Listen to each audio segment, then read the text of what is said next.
Oh, Hey. tells us now when we're recording. And gives you the option to leave once it notifies Do you want to you. leave? I will Hello, continue. good morning, good afternoon.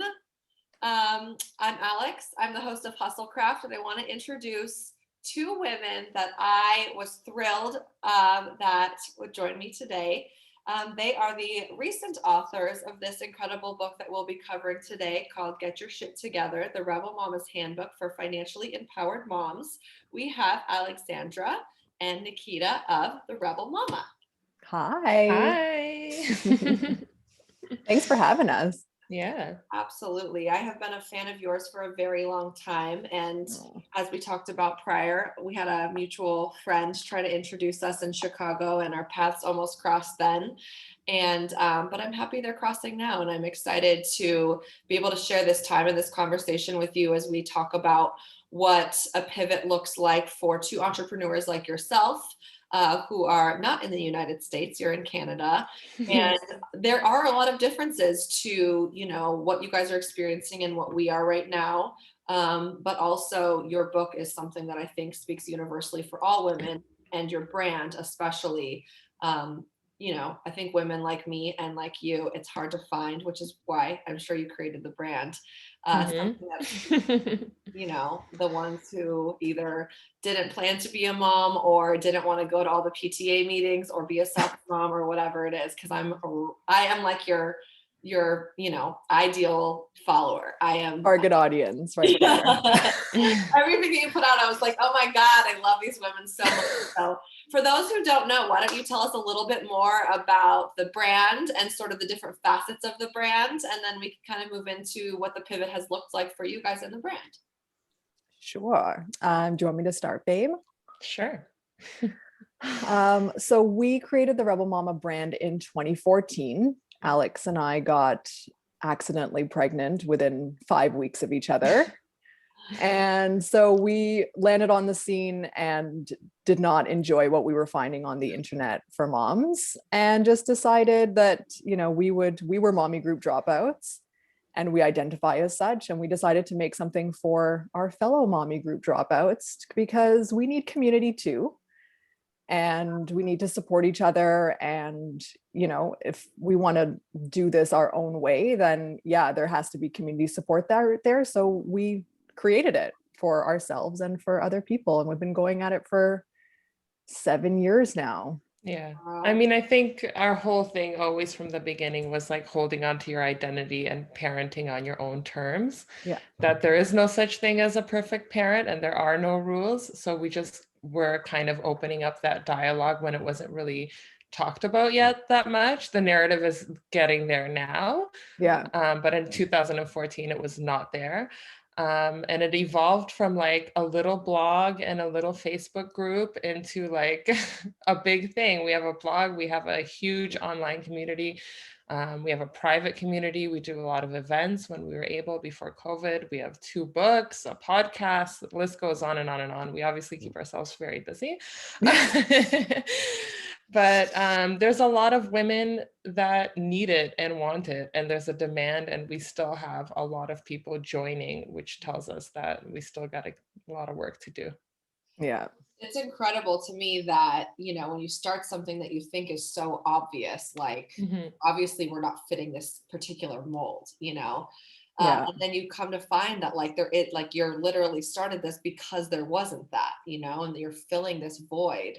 And clearly, if you're seeing more of it now, it means you've inspired more people to be more vocal around this idea of either non-traditional parenting or, you know, I've always said, like, I'm woman first, entrepreneur second, mother third. And it's because that entrepreneurial spirit feeds my child. And if that doesn't come first, then, you know, I can't lose myself in the motherhood. And so I find it so beautiful that you've been able to find all these mediums and outlets, you know, to share your message, and that your message can come in so many different ways.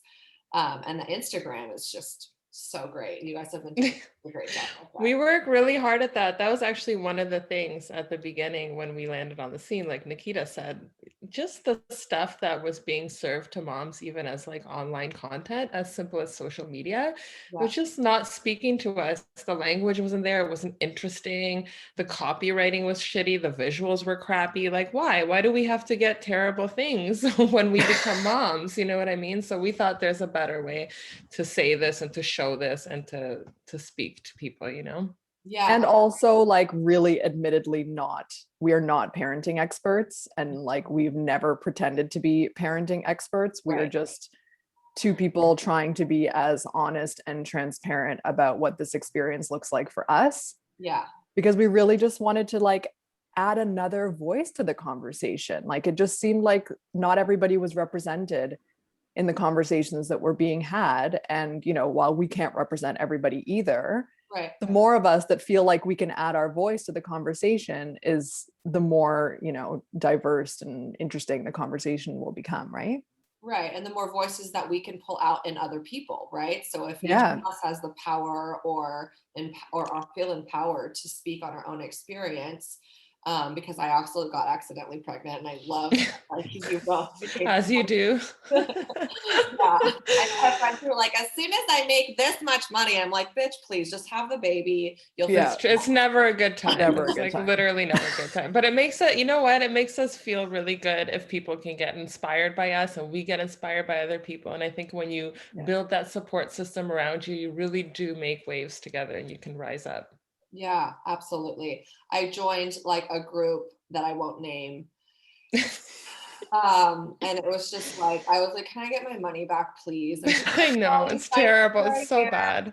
It's just like, this is so not working for me. So No. actually, truly finding you guys has been huge for me. And, you know, most of my mom friends are also like total dropouts. And so it's been nice to be able to share your story to my friends too, whether it's like, you know, my best friend who's tatted from like her neck all the way down, and people always think she's a nanny when she picks up her kids. God forbid you have tattoos and you're a mother. Like motherhood is just one part of you.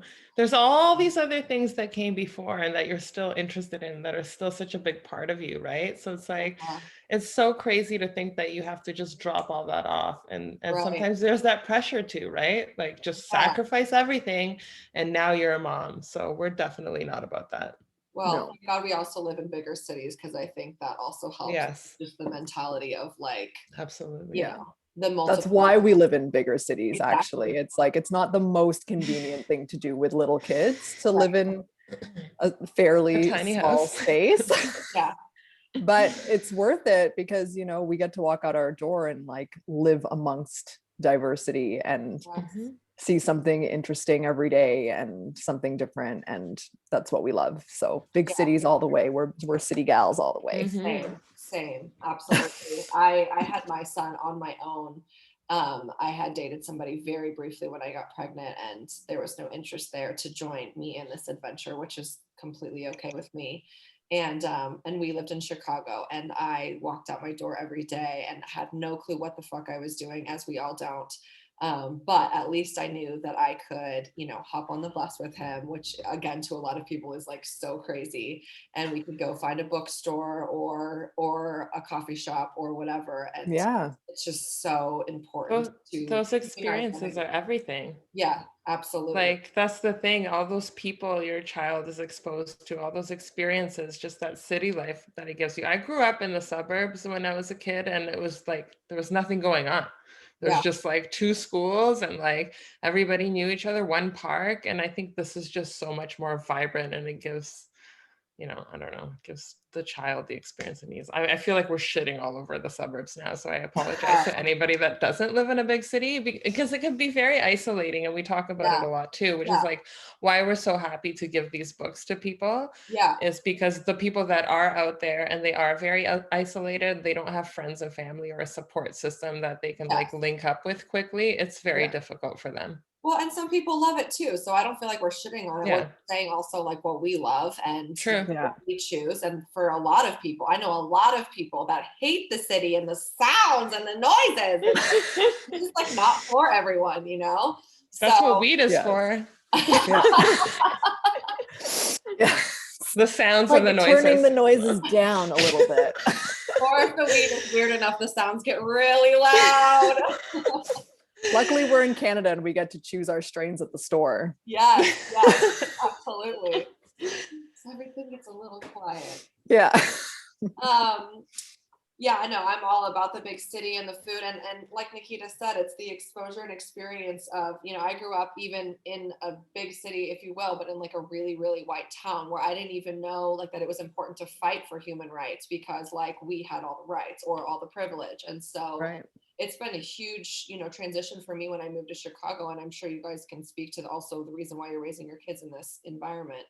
To understand the need to fight for other people, even when maybe us in our home don't necessarily experience certain things, to understand that our neighbor and our community members and our friends, they need to be fought for. And that's been a huge part of our parenting and our home is to, walk alongside people that deserve and need to be fought for. And I think that's what a big part of this year has also given us as parents, the ability to have those conversations with our kids. I mean, it's something that I think we thought about, but we didn't really, we weren't forced to dive into really as much until George Floyd this summer, taking time off and really, having to make sure that our children understood the context, of course, in an age appropriate way.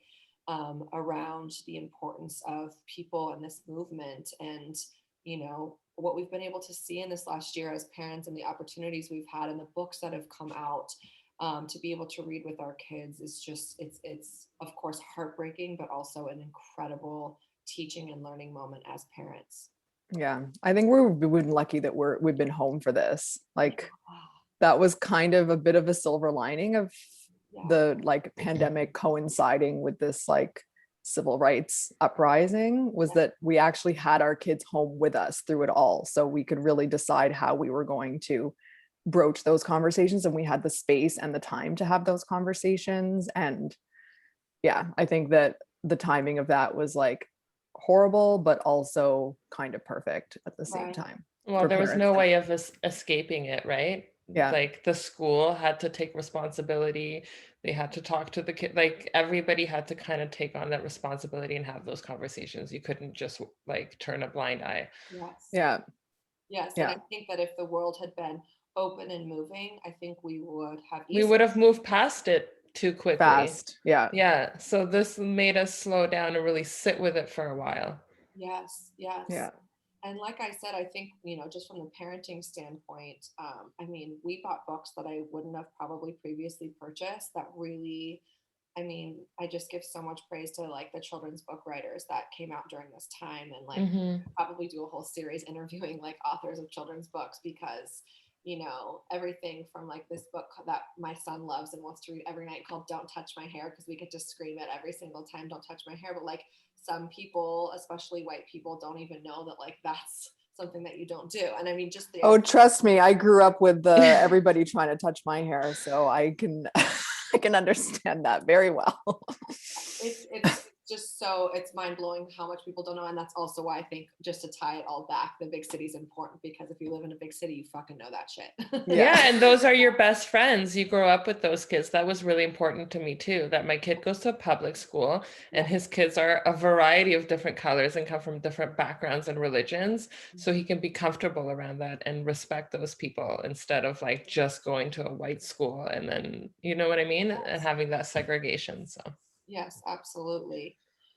So let's talk a little bit more about the pivot of the business. Of course, we're going to always pop back into being mamas because we love being mamas, but such a big part of both of our brands is the fact that we have so much more to offer and talk about. So I'm going to move on from that and say, tell us more about how the business was impacted. At the end of the day, what you do is a business. You're sharing content, you're content creators. But of course, when you just said like you were speaking up until, like, tell us a little bit more about sort of like that transition for you guys and what that time gave to the business. And I'm sure your community grew, because we were also at home and consuming so much content, and the book came out as well. So tell us a little bit more about like pre, during, and sort of what the business looked like during that time. Oh, remember pre? we were saying yesterday, the last time we had a photo shoot like proper was 2019. We're like, we need new pictures. Nobody knows what we look like. But yeah, no, we signed the contract for the second book at the tail end of 2019. Okay. So we were actually under contract to produce that book by May 2020 before anything happened. So it was a bit of a shit show because our kids were sent home and we went into lockdown and we were like, oh, we still have to write this book. Yeah. Awesome. Yeah. How the fuck are we going to do that now? So, you know, it took a lot, like we had to step back, treat it like a job, and put our partners into the primary caregiving role, kind of for the first time, where we had to say to them seriously, like, we need, because writing a book isn't like, you know, posting to Instagram. You can't just do it on the fly here and there at the park. Like, you need to sit down with it for hours and work with chunks at a time. Yeah. So we really had to carve that time out for ourselves. We made it a priority. We worked in like Google Docs and voice notes and WhatsApp. We were like just sending each other things and working around each other's schedules, and just staying flexible and agile. Like, it was pretty crazy shit show. Like, now when I look back on it, I can't believe we did it. But when we were in it, we were just like, we had our heads down and we were knocking things off the to-do list and we were just getting it done. Yeah. It was a good distraction too, honestly. Like, you know, I think a lot of people really obviously struggled through this entire time, and we at least had something that was like holding us to a little bit of normalcy in a sense, and giving us that like timeline. Like, since we've submitted the book, I don't know what fucking day it is ever. Like, I have no idea what's going on. I have lost concept of time completely since like last year. I just don't know anything. But yeah, that helped us. And before, it was crazy. Like, we really did have to pivot because we were really ramping up on events coming to the end of 2019. Like, you know, a big thing that we realized was that, you know, it's great to create community online. And that's so important because you can reach all those people that maybe don't live in a big city that still need this kind of like rhetoric in their life. Yeah. But the best thing for creating that community feeling is actually being together. 100%. So we really, really, really had realized that at the end of 2019, and we were really ramping up on the events, and we were like, and the hey, launch this is and going to everything. be, this was going to be a big focus. We were going to do a big book tour. It was going to go across Canada. We actually launched 2 books during the pandemic. So no big deal. No big deal, casual. But you know, we missed out on 2 book tours, and we just had to, like, I mean, talk about pivoting. We had to pivot our mindset to like, okay, what do we have? Like, we can't look at what we don't have. Like, let's think about the things that we do have. We have this amazing access to an online audience, and everybody's online right now. Right. We have, you know, our talents really, yes, like, you know, we have a background in events and stuff like that, and that is a big part of what we do, but also our talents are like written and visual, and that's all people had. Thank God. Right. So we were able to, you know, kind of reframe the way that we were thinking about the business. We ended up kind of recreating our partnership options to create new ways to work with small businesses through all this, because we saw them really floundering, and we were like, fuck, like, of course the big companies are the ones with the budgets, and you know, that's always a goal to work with, but we really had to figure out a way to create space in our business for small businesses, and like, how can we support those people, and how can we make sure that these, you know, businesses that are so near and dear to our hearts, we live in the city, as we keep saying, like, those little mom and pop small businesses are like what keeps us here. It's what we love. We don't want to live in a world of Amazon and Walmart and Starbucks. 100%. So we really had to look like, just give us a little peek into like some of the things that you guys did with small businesses. Well, we even just like, we would take jobs on the side of like copywriting, social media, like mood boards and stuff like that, because a lot of the things we realized that came so naturally to us, or that we, you know, were talented at, not everybody has those skills, or not everybody has that experience. So we were able to kind of lend that. We did collaborations, we launched illustrations, because I came out as an illustrator last year, like out of nowhere. I'm like, oh yeah, I can draw.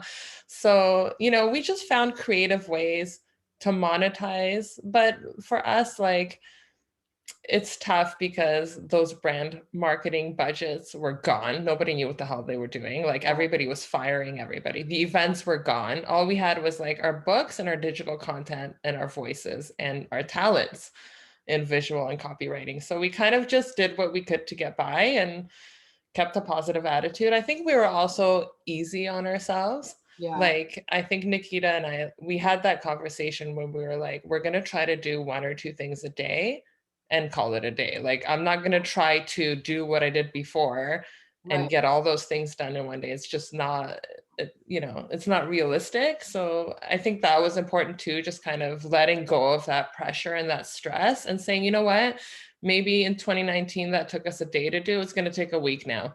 Oh, well, everybody's going to have to wait. And you know what? We kind of taught people too about our boundaries, that they're going to have to wait now. And we can't turn things over so quickly because we're at home with our kids. And that's a big job too. That's a full-time job.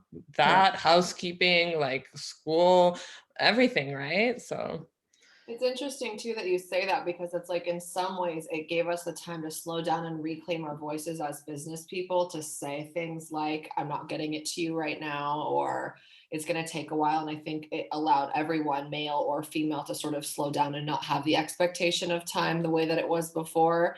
But on the contrary, as we talked about before we hopped on this, the pandemic also sort of has sort of underlyingly, as we come out of it and we're starting to really understand the impact of it, specifically on feminism, it's taken away a lot, because, I think like I read one article in the very beginning that said like 100% of the workforce fired to date was women. And it was like a real article insane. In a national publication. And there was in the New York Times. Yes. And it was like, it was like there was outcry, but it was also like very factual. And, I'm not trying to like make a New York Times article like need to be steeped in emotion by any means, but it was like, shit, it's 2020 and the 100% of the people getting let go right now are women. I mean, this is fucking feminism in every which way. And because like we had to stay home and take care of the home front because we get paid less because of patriarchy, because of society. So it all goes, it's full circle, right? Yeah. And just to see what's coming out of, I mean, I won't go so deep, but I mean, I'm ready to march to Texas right now. Oh, I know. We're always pissed about everything. So if you ever need us, like, we're ready to go. We're always ramped up about this stuff. And that's why we thought it was so important to open the book with like, educating people about what that landscape looks like and those numbers and why the things are the way they are, because women have to understand that, so that they don't feel like they shouldn't be fighting for something, because we absolutely should be until it gets fucking done. Yeah. So tell us about the research that it took to even get there, because I was blown away by the way that you condensed such a vast amount of information around sort of, like you said, the landscape of why we are where we're at as women today into such, succinct, beautifully put, well executed information, which I can't even fathom like how that process, what did that look like for you guys? Thank you. First of all, thank you very much. It was definitely a process. It's not something that was our expertise. So when we saw what the timeline was and we understood the circumstances we were going to be working under, that really is what made us reach out to Wealth Simple, who we had partnered with on a series of events before, and we, worked doing content and stuff with them. So we ended up bringing them on as a research partner, which was great because that opened us up to like a whole bank of information as well as access to experts in the field. So if we had a question, they were available to us and they were amazing. They were so supportive. And then they also gave the book a once over at the end just to make sure we weren't giving anybody any. Yeah, well, we didn't want to be liable for shit. I know, totally. You're like, I'm a content creator. I don't know. So that was really, really helpful. And that I think took a lot of the stress off of us as well. Yeah. But then we also spent just a ton of time on reading.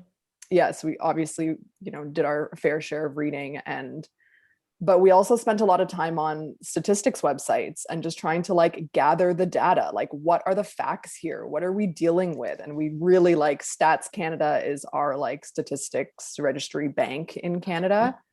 And we spent a lot of time there just trying to figure out like, what is the median income of a single mom? And how does that compare to the median income of a single dad? And, you know, all these numbers. And then when you put them all together on paper, you're just like, oh my God, like this is bad. We're in like a really dangerous situation here because like, you know, if women are getting paid less, then they're saving less. And if they're saving less, then they can't create the wealth. And if they're doing that, then they're relying on men for all of this.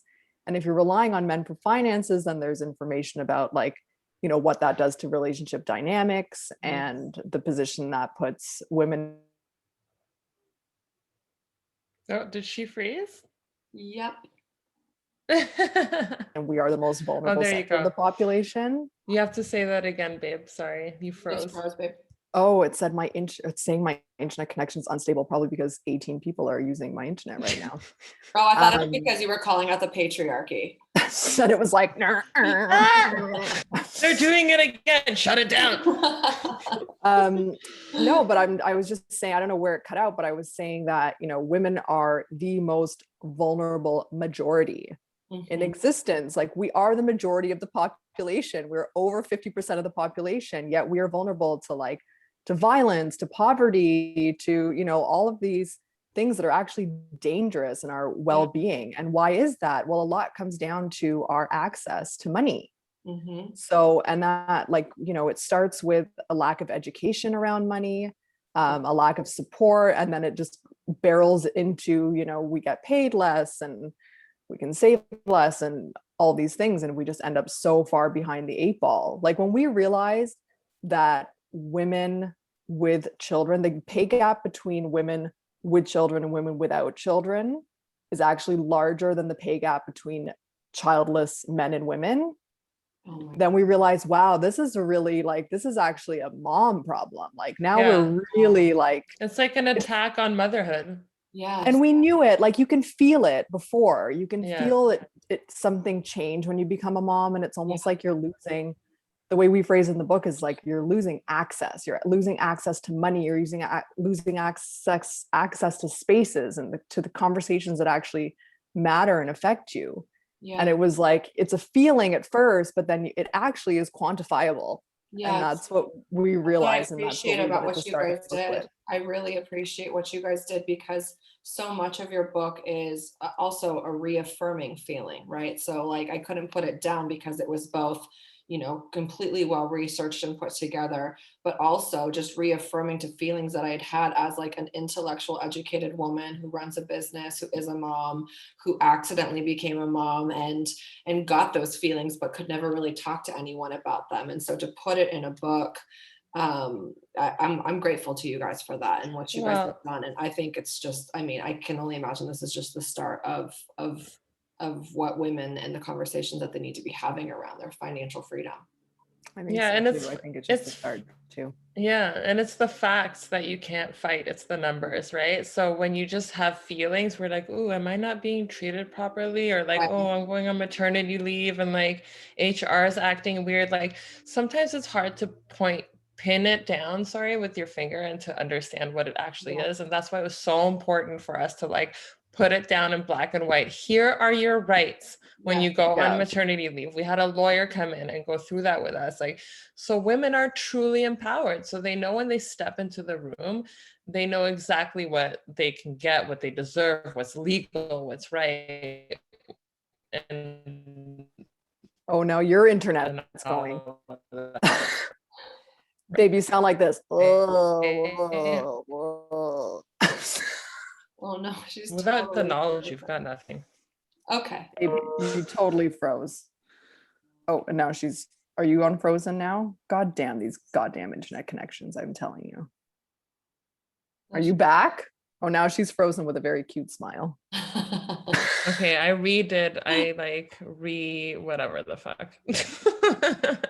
What did you do? Back. Shut down your internet? Shut it down and put back? it back. But you know what? It's true though. I was talking to my kid's school teacher, and she was like, Google Classrooms keeps crashing and stuff because it's like Google can't even fucking handle what's going on right now. Everybody's doing work and fucking school online, and it's just too much for the internet. The internet wasn't built for this world that is now, how much we're using it. No. So tell us about what's coming up. What can we look forward to? Are you guys taking a break? Because it sounds like you really jammed it in. We took a break. So we submitted the book June 1st of last year. So like a year ago almost today. Wow. That's incredible. Yes. Bless. Thank you. So after that it was kind of, as we said, marketing budgets were not there, and that is a big piece of our business, and events couldn't happen, and that's a big piece of our business. Right. So we have had a little bit of time to just take a little bit of a break and a breather. Yeah. But we're going to come back strong when the time is right, when our fucking province opens up. Yeah, we want to get back to those community events for sure. Yeah. But we're always working on something. We're always collaborating with people. We have now we're starting to see partnerships come back into it, like the marketing and the brands and the stuff like that for third and fourth quarter of the year kind of thing. They're like going now. And now that they're seeing that things are reopening, I think they can put their money there. Absolutely. We're going to come out with merchandise. There's a lot of stuff. There's always stuff that we're working on, and we have a huge to-do list that we can never get through. So we just try to do things when we can. But we did fun stuff. We did like this jewelry collab with these bracelets and necklace, like just stuff that we're passionate about. That's fun that we could do online and support. Support businesses and moms and entrepreneurs and stuff like that. Like you'll never find us like doing some kind of like shopping thing on Amazon. Right. Yeah. Well, I'm so grateful that we could talk about a variety of topics, everything from being a mom to feminism to just also the multitude of ways that you guys were able to help other businesses during this time, write a book, find time for that. Because I think what people don't, I just want to like contextualize something for everyone that's watching is that like your lockdown is still happening right now. And in America, we are like titties out, like beer chugging, we are like partying. I mean, it was Memorial Weekend and I went out on a boat with my partner and it was insane. Oh, we've seen footage from Miami. Yeah. That's all there is to say about that. At 6 o'clock in the morning. We're like, wow, okay, that's not the life we're living over here. But I know. Good on you. Also, I don't.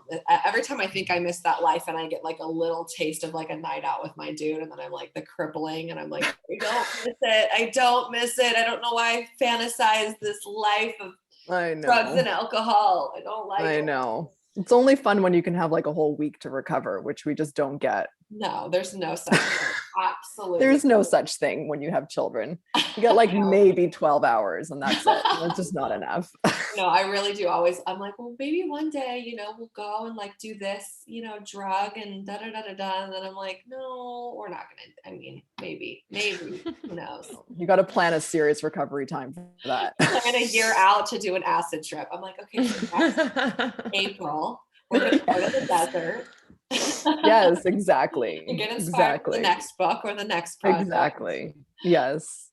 Well, I hope we can keep talking more and more because I just so enjoy your energy and your company and what you have to offer. I follow you, like I said, and I always get something from it. And you can just see the sincerity of your message. And it's still just interesting to me that you're one of very few women I can find like me, because I know there's so many more women like that out there. So I just encourage you, even though, you guys are doing so many great things, but just as like a fan to say, like, keep doing what you're doing and do it on your own time and on your own terms, because it just comes out in such beautiful ways. And the content that you have has truly inspired, me and so many of my friends. So we're very, very grateful to have you on here. You're gonna make us cry.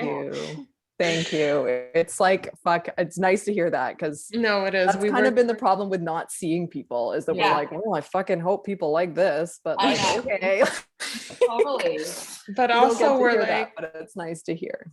We're also, I mean, we take it seriously, and I think we're very careful about what we put out there, and we'd rather put out something important, and we'd rather say something that matters than only silly things for Instagram. We do our little outfit videos, and we do that too, and that's super cute, but we do know that we have to do something with our voice that's bigger than that, and we do want to change motherhood for people, for moms, and change things for women, and we're working very hard at that. So it means a lot when somebody says that. It really does. So thank you. You know, I always say, like, the pretty girl is the most insecure because nobody tells her that she's pretty, because everyone assumes that she knows it. And so I'm super vocal about telling people when they're like, you know, interesting, incredible, or fill in the blank on whatever authentic word I feel about them, because I think a lot of people see people like you and they just don't tell them because they get insecure, or they feel weird about it, or they're like, well, they have X amount of followers, they know it, or they've sold X amount of books and they know it.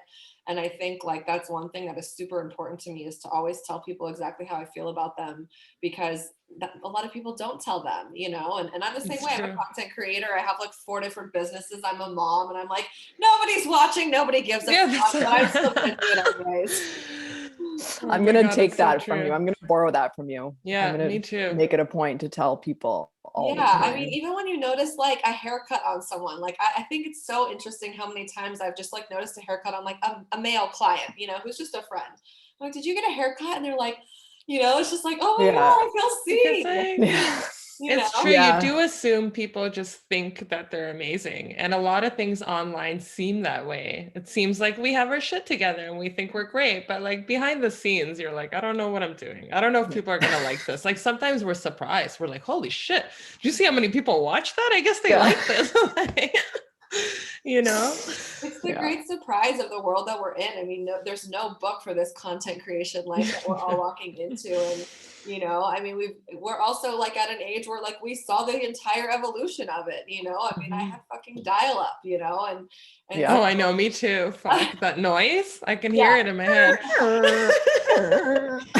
I feel like somebody young did something crazy with that sound that I saw recently.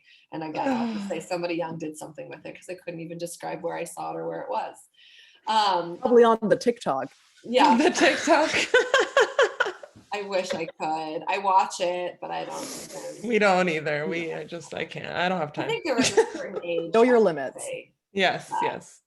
Or do the things you know you can do right, and focus on those things. You don't have to do everything. We don't need to be on Snapchat, TikTok, and everything else. We're good. We're fine.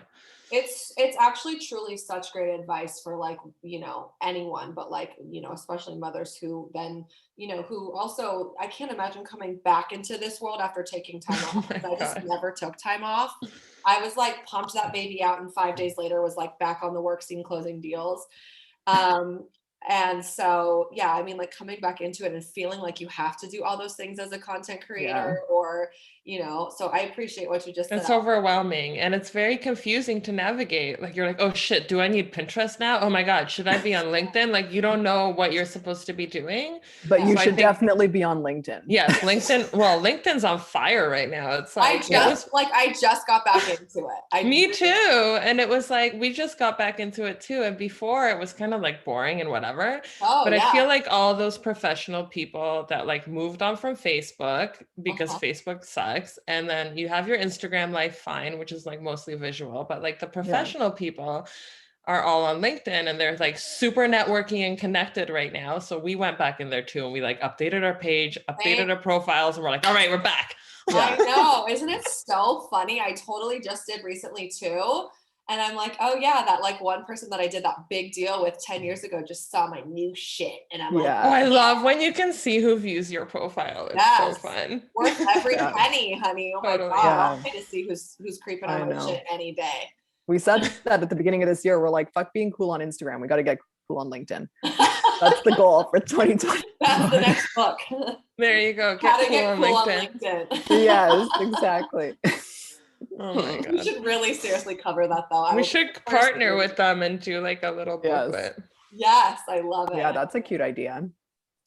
So is there anything else that you want to share with people, how they can plug in? If you want to just plug like your handle and where people can buy your book and how you want them to sort of invest in who you are and what you are, I'd love to give you just a few moments to plug that before we wrap things up.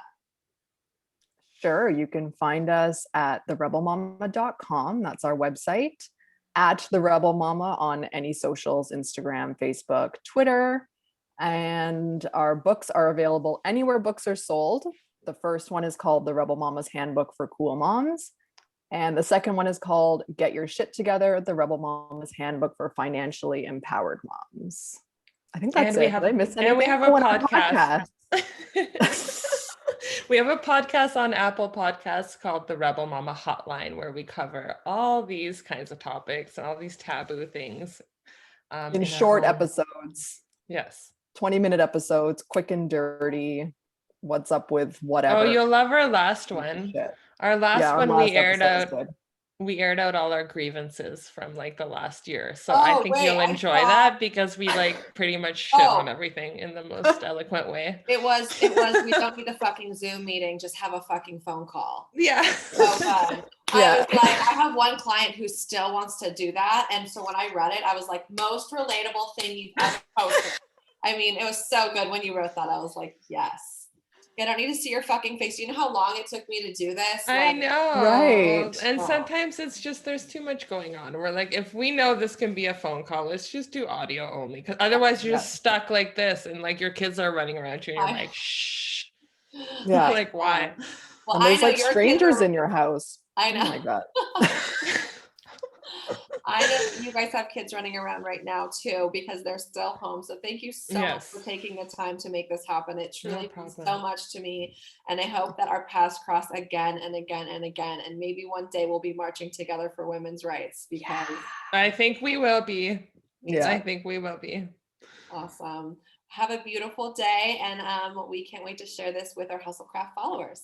Thank you, babe. Thank you so much for having us. Yes, of course. Have a beautiful day. You too. Take care. Bye.